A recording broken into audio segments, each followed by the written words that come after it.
আপনি পারবেন না, একদমই পারবেন না।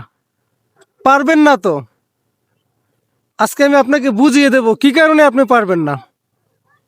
কারণ কি, আপনি তো মানুষের কথা শুনেন। মানুষের কথা শুনলে আপনি কিভাবে পারবেন? আজকে বিকেলে আমি একটা উদ্যোগ নিছি। আমার পেছনে যে সুন্দর সুন্দর সরিষা ফুলগুলো আছে সেগুলাকে আমি দেখতে আসব। আমি একজনকে বললাম, চলো আমি সরিষা ফুল দেখে আসি। সে বলছে সে পারবে না, তার ভালো লাগতেছে না।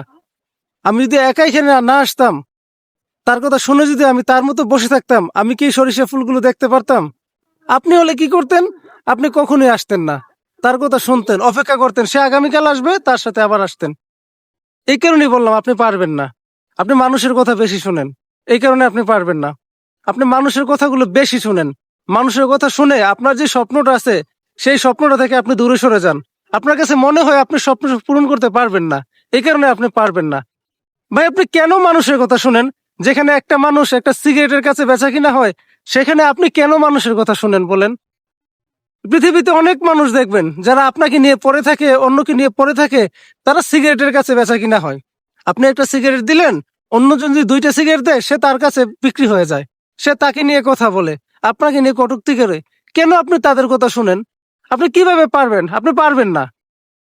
আপনি একটা কাজ করছেন, কাজের উদ্যোগ নিছেন, কেউ একটা লোক বললো এই কাজটা হবে না, এই কাজটা তুমি পারবে না, অনেক ব্যয়বহুল, বা তোমার ততটুকু সামর্থ্য নাই, তোমার শক্তি নাই, তুমি পারবে না, তোমাকে সাপোর্ট দিচ্ছি না, পরিবারের সাপোর্ট নেই, এগুলো তো আপনি শুনলেন। আপনি পারবেন না ভাই, আপনি পারবেন না। এদের কথা শুনলে আপনাকে কি করতে হবে? যদি পারতে হয়, যদি আপনি পারতে চান, অবশ্যই নিজেকে প্রাধান্য দিতে হবে সবার আগে। আপনি তো বড় হয়েছেন, বড় হয়েছেন না? আপনি পারার জন্য চেষ্টা করতেছেন, আপনি কি বড় হয়েছেন না? একটা ছেলে যখন বিয়ের কথা বলে, বা একটা মেয়ের যখন বিয়ের কথা ওঠে, অবশ্যই তার বয়স 13 থেকে 15 বছর বা তার বেশি হয়। আমাদের দেশের মেয়েরা যারা আছে স্বাভাবিকভাবেই তাদের ন্যূনতম 13 বছর হয়। এর চাইতে বেশি হয়, এভারেজে 17 থেকে 18 হয়। আমি 13 বছরটাই ধরলাম। তার মানে সে পারবে সংসার করতে।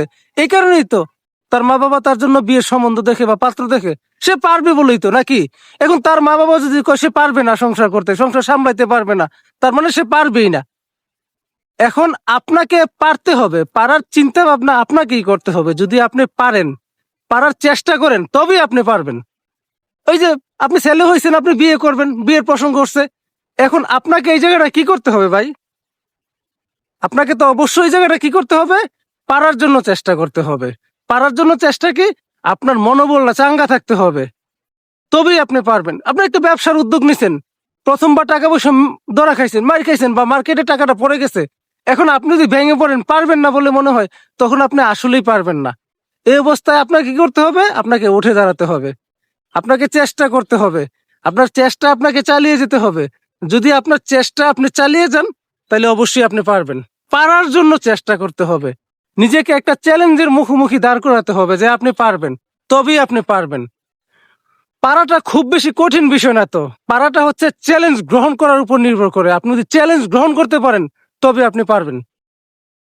আমাদের দেশে বিশেষ করে গ্রাম অঞ্চলে যে বিষয়টা হয় আর কি, যে কোনো বিষয়ে আপনার প্রতিবেশীর লোকজন আপনাকে নিয়ে সমালোচনা করবে, আপনাকে নিয়ে অনেক বেশি সমালোচনা করবে।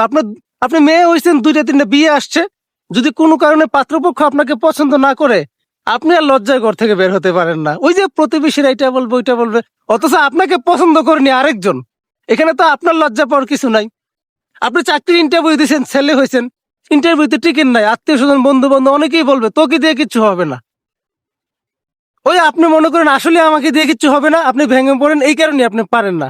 আরে ভাই, লড়াই করে বাঁচতে হবে, সংগ্রাম করতে হবে, নিজেকে প্রতিদিন চ্যালেঞ্জের মুখোমুখি দাঁড় করাইতে হবে। যদি আপনি প্রতিদিন নিজেকে চ্যালেঞ্জের মুখোমুখি দাঁড় করাইতে পারেন, তবে আপনি পারবেন।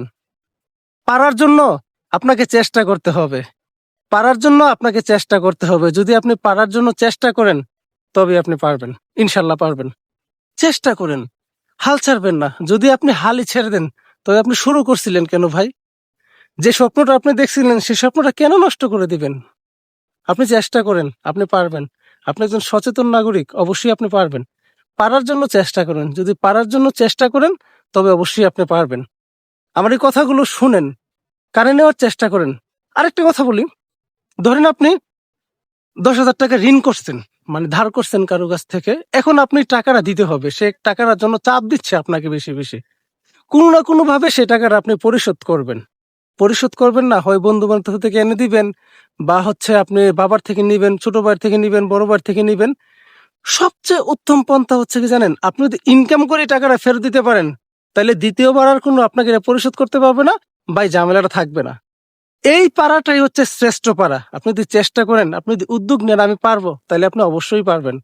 আপনাকে পারতে হবে, পারার জন্যই তো আপনি পৃথিবীতে আসছেন, না পারার জন্য তো আসেন নাই। আমার কথাগুলো আশা করি বুঝতে পারছেন। আমি একদম সাদামাটা ভাবে একদম মানে ভিতরের কথাগুলো বলে দিলাম। আপনারা যারা এতক্ষণ ধরে কথাগুলো শুনছেন, অবশ্যই নিজেদের ভিতরে থাকা যে একটা প্রতিভা আছে সেই প্রতিভাটাকে জাগিয়ে তোলার চেষ্টা করেন। ইনশাল্লাহ আপনি পারবেন। আপনি পারার জন্যই পৃথিবীতে আসছেন, না পারার জন্য তো আসেন নাই। যেহেতু এতক্ষণ ধরে আপনি কথাগুলো শুনছেন, তার মানে আপনি পারবেন। অবশ্যই আপনি পারবেন। আপনি পারার জন্যই ভাই এই পৃথিবীতে আসছেন। বুঝতে পারছেন? পারার জন্যই কিন্তু এই পৃথিবীতে আসছেন, না পারার জন্য আপনি পৃথিবীতে আসেন নাই।